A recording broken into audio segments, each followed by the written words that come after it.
India's report as is. If my own country, Ethiopia, reports, we post the report that came from Ethiopia as is. And we treat the same way all 194 member states. But when we post their reports in our Twitter or website or wherever, we just put it as is and we don't change anything.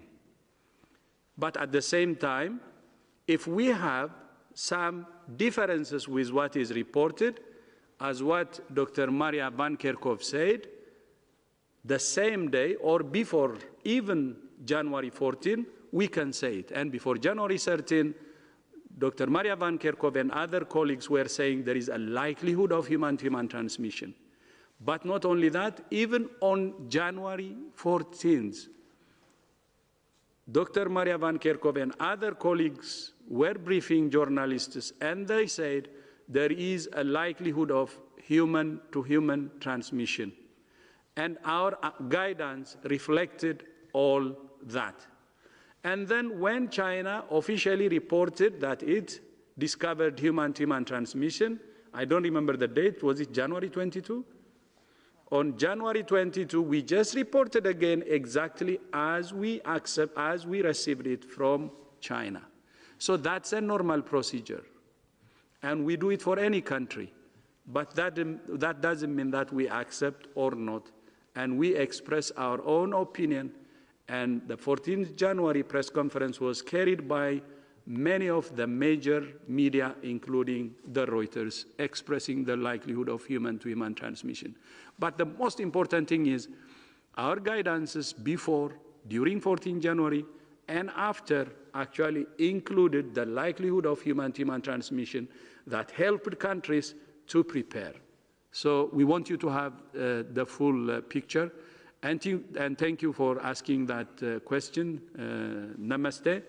It's a very important one which is going around, but this is the whole truth. Thank you.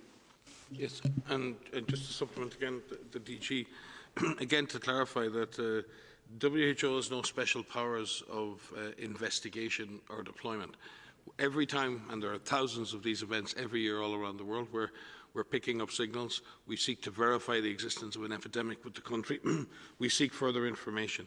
But we always, on each and every occasion, offer the country assistance with investigation, diagnosis and respond immediately to requests from our member states to do that. And in this case, if we look at, in addition to our 150 country offices, I think we've launched in excess of 80 surge team missions to support our member states already in this response. So we're highly reactive to requests from our member states for assistance in investigation, diagnosis and control, and we do that constantly. And at any one time around the world, we are responding to at least 30 graded emergencies in which we have teams in the field at the request of our member states. Thank you very much for this explanation. Next question is for John Cohen from Science. John, can you unmute yourself? Thanks for taking my question. WHO took the lead in organizing an international team of scientists to visit China. Is WHO taking the lead in organizing or pushing for an international team to visit China to study origin questions? And if not, why not? So I could start, and perhaps others want to supplement. So there have been, indeed, there's been 3 missions to China. The first mission was from members of our China office, our China country office, and members from WIPRO, who went on the 20th and the 21st of January. The second mission, which was with the Director General and Dr. Mike Ryan and others, between the first and the second emergency committee meetings that took place, and that was on the 28th or so of January. And then there was a third mission, which I was a part of, which was the joint WHO-China international mission, in which we had members from many different countries, including Germany, the United States, Nigeria, Russia, I'm going to forget some, but there were Japan, thank you, Korea, thank you. And so we had a group of people who went and worked with our Chinese counterparts.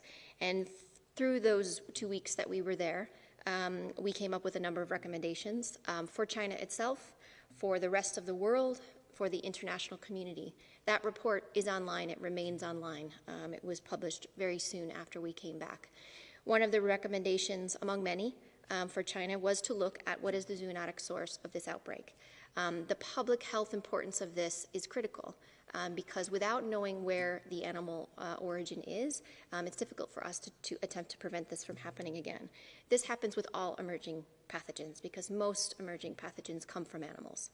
And there is discussion with our counterparts in China for a further mission, which would be more academic in focus and really focus on looking at what happened at the beginning in terms of the exposures with different animals so that we can look to have an approach to find the zoonotic source. So that is something that we are working on right now with our counterparts in China, and we have offered support to do that, and we will look forward for that happening.